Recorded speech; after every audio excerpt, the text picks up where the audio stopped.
Hello. I want to discuss the concept of morality.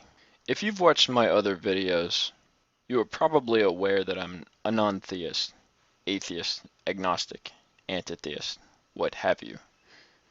Basically, I lack a belief in any sort of higher power or person. I have no positive assertion there is such a thing as a spiritual place or plane, and thus I am without knowledge or belief in a God. Atheism and agnosticism are the exact same thing. Unless you come to the table with a proof or claim of proof for the lack of existence of a God, you cannot be the positive or dogmatic atheist so many people claim atheists are. So I'm an atheist in the proper sense. Now, the most annoying claim of the theistic class is, you can't have a proper basis or rationale for the objective moral code. This is in stark contrast to the obvious and universally accepted fact that atheists can and do act morally. They often state that we either borrow from their worldview to justify moral acts, or that we are actually ruled by their God, yet we reject him in unrighteousness, all while acting against our human nature. But why do we do this? What selfish benefit are we trying to obtain by following their God even though we are denying him? Are we fooling ourselves? Come on. This is purely forcing their assumptions in order to maintain their belief in spite of evidence which opposes their belief. So, why do we act morally as atheists? Many suggest an evolutionary reason for this. I have a problem with using evolution, that is, the increase in allele frequency over time for a population of organisms, to explain psychology. All evolution can explain is gene expression. Is there really a God gene? There are many books that talk about this. I have not personally read those books, but I will link to them in the description. Richard Dawkins has The Selfish Gene. Another is a book by Dean Hammer called The God Gene. So I'll link to them, but as I said, I have not read them myself. My channel is all about my own style of philosophy out of thin air, so here goes. We are, as we suppose, relatively high intelligence apes. If we start by assuming there is absolutely nothing special about humanity in the animal kingdom, morality can become much clearer. Since we clear out the idea of morality as the calling of an omniscient God or God committee, and see ourselves as just the next stage in an impossibly large progression of animals, what are the moral issues we deal with that other species don't? Well, we are social animals. We interact with one another very closely. We can recognize a threat, and we can recognize our fellows versus our enemies. Yes, other animals also recognize these things. We can also empathize with other organisms. As such, some of us are concerned with eating meat or killing the enemy civilians on the battlefield. We can also recognize our environmental impact through fossil fuel burning or dumping of toxic waste, infringing on natural habitats, overkilling populations leading to impacts on the food supply of other species and communities. Coming home, we can recognize our actions' impact on the psychological state of others. This is why we try to be courteous, calm, and respectful. All these actions lead to stable and strong relationships in a community. You can see all these moral questions can be converted into self-interest to some degree.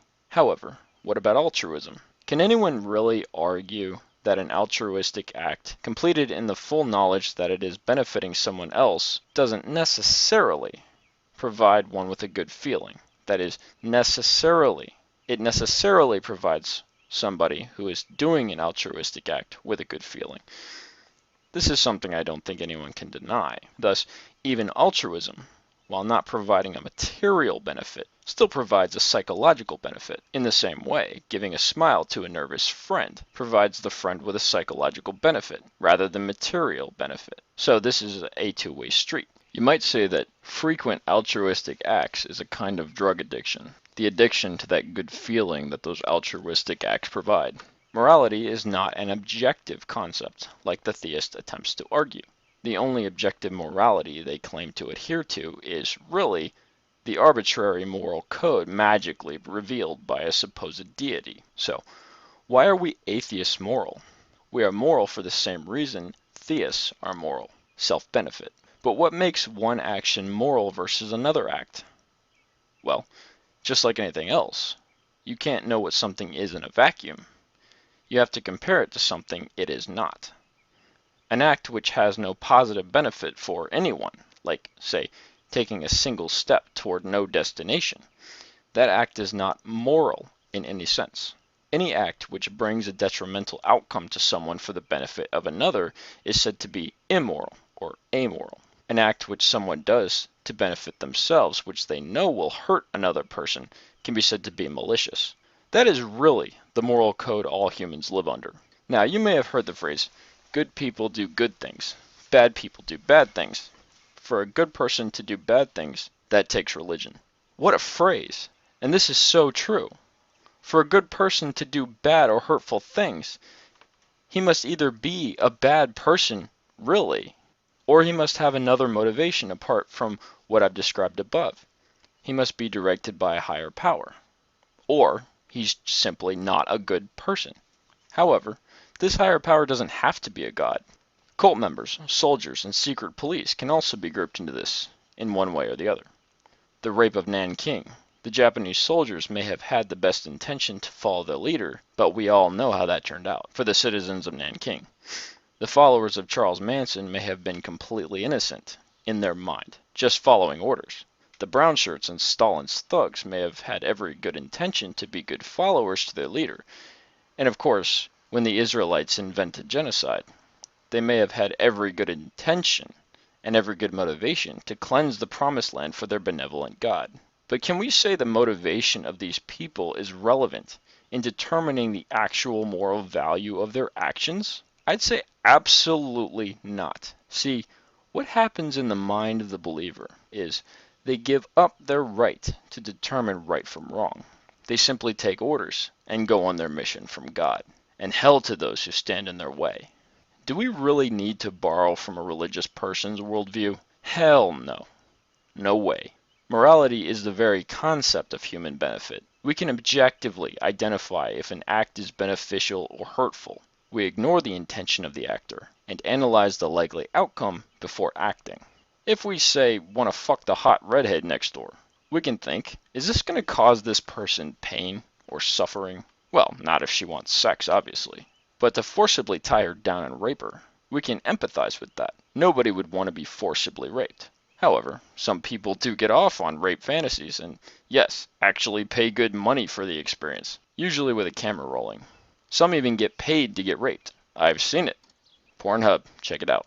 Anyway, morality is not something that necessarily requires an outside lawgiver. If we recognize morality must be defined by its effect on those affected. If we accept that we are simply evolved apes with high relative intelligence, indeed, it must be defined this way. Honestly, can you think of a moral act which brings nothing but suffering to all terrestrial beings involved? Well, I can. It's called hell. This is considered by the religious as God's ultimate justice acted on evil. But what is evil? It's whatever their God said it was when he invented the concept. Honestly, I have a moral code which necessarily disregards the theist worldview. Their worldview requires an external lawgiver to provide arbitrary definitions for what morality is. My moral code only accepts that organism benefit must be part of the equation, whether human or animal. But, they say, you're just matter in motion. You're just chemicals moving around. You're just a can of Mountain Dew, fizzing and sputtering. Maybe I'm just a can of Pepsi, and I'm fizzing and sputtering, and we're just fizzing and sputtering together. So what? I ask. I may or may not be matter in motion. I can't tell. I do know if something is beneficial, and that is all I need to know. See, they are forcing their worldview on mine when they say these things, that I'm just matter in motion, that I'm borrowing from their worldview. They are demanding that morality be recognized and honored by the cosmos, by the ultimate awesomeness, or whatever. But my worldview necessarily only allows that actions, moral or immoral, only apply to those organisms involved, human or otherwise. So what is my point here? Morality is defined by the ultimate end effect on those persons affected. To say we atheists borrow from a theist worldview is to force an external factor into a closed system. My worldview is closed to external gods. Morality for an atheist is limited and not logged in some god cloud in the cosmos. See, my actions just aren't that important, and I'm okay with that. I find theists to be extremely arrogant. They can't accept that their actions are nothing but a shrug and a strong drink away from being forgotten. They feel they are too important to be mere humans. Guess what, guys? You aren't. The sooner you accept that your acts of giving money to the homeless guy or traveling to Africa to hand out blankets and Bible tracts are as irrelevant to anyone else as everyone else's almsgiving and traveling to hand out free stuff is to you, the quicker you will learn the real meaning of humility. Humility is a fickle thing to the religious. It's ironic to me that those who espouse the concept of humility can't accept their own irrelevance. I think this is why they claim that without a God concept to provide them a sense of eternal superiority, they simply can't see any reason to go on living. My God, you consider suicide to be a good alternative to obscurity? The self-importance is sickening. An arrogance of this magnitude is the stuff of kings with no clothes. I'll take my worldview, and will continue to be satisfied with my own obscurity. I don't need your worldview to know what sucks and what doesn't. Thanks for listening.